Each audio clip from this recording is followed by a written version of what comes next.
Ok, vamos a tocar entonces ya algo sobre lo que es lo que están intentando, en función de lo que están intentando hacernos con la Guyana Esequiba, lo que explicaba también con la frontera colombo-venezolana, los territorios que nos han ya quitado del país.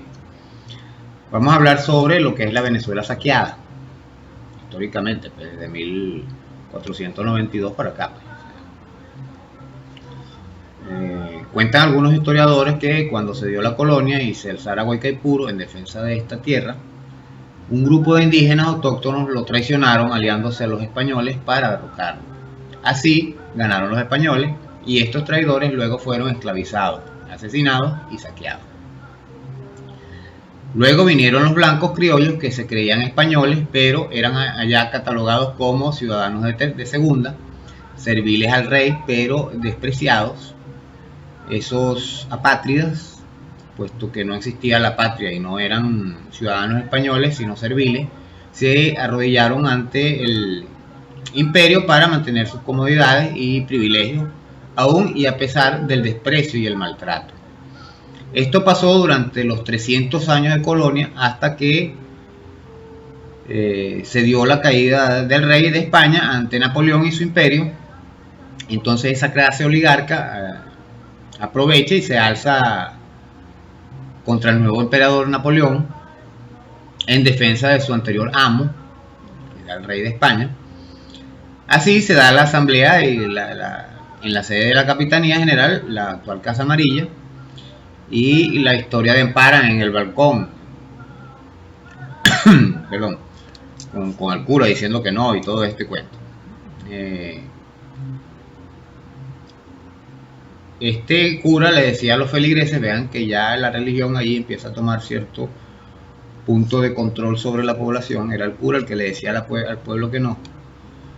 El cura, cuando Vicente Empara pregunta si quería la Capitanía General, el gobierno del rey de España, el cura atrás decía que no, y los feligreses que decían que no, pues sencillamente que no querían seguir siendo parte del nuevo régimen imperial. Claro, para 1811 se da la declaración de independencia y tras la intervención de Piar, Bolívar y Miranda se realiza el acto de soberanía y nacimiento definitivo de la patria república, pero en medio de una guerra anunciada. Así comienza la guerra de independencia que al terminar vuelve a la vieja usanza, entregarse al amo imperial, donde Páez termina tocando el piano en Francia y el país sumiso ante el naciente imperio que Bolívar pronosticaba sería nuestra desgracia, no por el imperio en sí, sino por el nacional que nos vendía pues siempre. Luego vino Zamora a tratar de hacer lo propio y es asesinado. Sigue Cipriano Castro, que es derrocado, y así hasta la llegada de Chávez, que también fue derrocado en cierto momento. Duraron 47 horas en el poder. Y seguimos siendo explotados, saqueados, esclavizados y oprimidos por una oligarquía y sus privilegios serviles. Eso lo explicaba en un video anterior, lo que es el empresariado nacional, cómo nos está especulando, cómo desestabiliza el Estado para ellos mantener su poder. Hoy seguimos esa misma lucha entonces que pudo iniciar ahora contra el nuevo imperio y sus aliados, todos imperios anteriores que cayeron como este caerá en su momento. Como dije, yo calculé que de aquí al 2025, porque es un proceso más o menos largo. Y los imperios generalmente duran 100 años. El imperio norteamericano, el final de la Primera Guerra Mundial fue en 1917. Para 1929 Estados Unidos tiene su crisis económica y más o menos allí es donde ellos se reimpulsan como imperio naciente, creando la guerra en Europa del 39 hasta el 45. Vean que ya estamos casi por cumplir los 100 años que tiene este imperio funcionando, ¿no? Entonces, hoy seguimos haciendo ricos a los imperios con nuestro oro y nuestras riquezas cuando nos saquean estos activos y estas divisas. Europa, Inglaterra, Portugal, Estados Unidos, y por supuesto los virreinatos serviles de la Nueva Granada, Brasil, Perú, que siguen teniendo esa mentalidad. Un sistema mundial corrupto del que ha venido hablando y el que he venido hablando y he explicado cómo funciona para a su hora demostrarlo definitivamente. Lo advertí en un escrito de 2013. Claro está que esto sigue porque seguimos teniendo a esos autócratas traidores o blancos criollos con ínfulas de imperio que se entregan a un amo por privilegios que nunca les darán realmente, porque a la final seguirán siendo ciudadanos de segunda. Ese es su único destino. Ser apátrida, no tener patria, no ser ni de aquí ni de allá. Solo la oligarquía suele salirse de esta parte del amor patrio, del amor nacional, porque ellos se creen dueños, ellos creen que esto es como una empresa y el ser humano es un animal, como un recurso humano que les sirve para su mano de obra de trabajo y para el consumo de eso, para ellos mantener sus privilegios. Hoy Estados Unidos se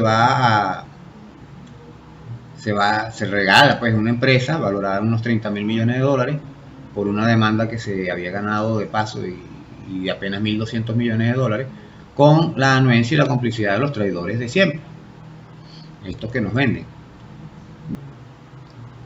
Cuando la gente se pregunta siempre cómo es que esos países han prosperado y nosotros no, países del norte, suelo sonreírme por la ignorancia de no ver esta elemental forma de robar que siguen aplicando a los países que cuando no se dejan, los asedian, los invaden, para saquear como a los 200.000 millones de dólares de Libia en las divisas, el oro de Libia, de Irak, el petróleo de Siria. A nosotros nos han robado oro, divisas, sitio, monómenos, cualquier cantidad de cosas, incluso hasta la vida de muchos, como en el caso de mi padre. Esto es lo que hay que acabar con solo una unidad Abya-Yala, regresar al principio y corregir la traición a hueca y puro, que podría ser la fortaleza para lograrlo, ¿no? O sea, habría que volver a las raíces Abya-Yala y habría que retomar esta andanza de unidad latinoamericana que iniciara Miranda, de reunificación realmente, porque la Abya-Yala era una zona unificada con ciertos predominios de administrativo, como yo digo, como las federaciones. Y Miranda habló de la Colombella, que era del Río Grande a la Patagonia. Claro, él no incluía la parte del lejano oeste norteamericano y Alaska, que también era parte de la Abya-Yala y que debería, en su momento deberá volver a ser lo que es. Después vino Bolívar con la Gran Colombia, más pequeño. Después vino la desintegración. Luego vinieron las unidades de América Central, el CARICOM. Brasil se ha mantenido siendo una federación, pero siempre nos han tenido disgregados, ¿no? Realmente lo que hay que lograr esta unidad, que les he dicho, nombrado varias veces, en un análisis político latinoamericano y lo que es la Abya-Yala colonizada. Vean que comienzo con la Venezuela saqueada y después termino con este ciclo, pues, con la Abya-Yala colonizada y repartida, saqueada, literalmente. Entonces, bueno, vamos a continuar más adelantico con esta parte de la historia, porque la idea es que la gente sepa qué es lo que dice la historia para saber qué es lo que viene. Ha llegado un punto en el que uno dice, bueno, ya yo sé qué es lo que va a pasar dentro de una semana, porque es evidente. Entonces, de hecho, yo había hablado de cuando se robaron Citgo, de que eso venía, lo dije en 2011. Dije en 2011 que nos iban a parar de la OEA de alguna u otra manera, y ahí tienen a Julio Borges sentado. Nos hicieron retirarnos de la OEA, tardamos 2 años y terminaron sentando a Julio Borges en la OEA a Guaidó y a la oposición, como hicieron con Libia en 2011, que fue cuando yo advertí que nos iban a hacer nosotros lo mismo. Eso lo hicieron a Libia lo expliqué en un video, en lo que es la Liga Árabe, que es la OEA de ellos allá en Medio Oriente. Y a nosotros nos están aplicando lo mismo. Como ven, es un proceso que es como un guión que aplican todos los imperios. Los asedios, como el asedio de Troya, eso lo he explicado, los ejecutan desde hace 4.500, 5.000 años. Todos los imperios lo han hecho.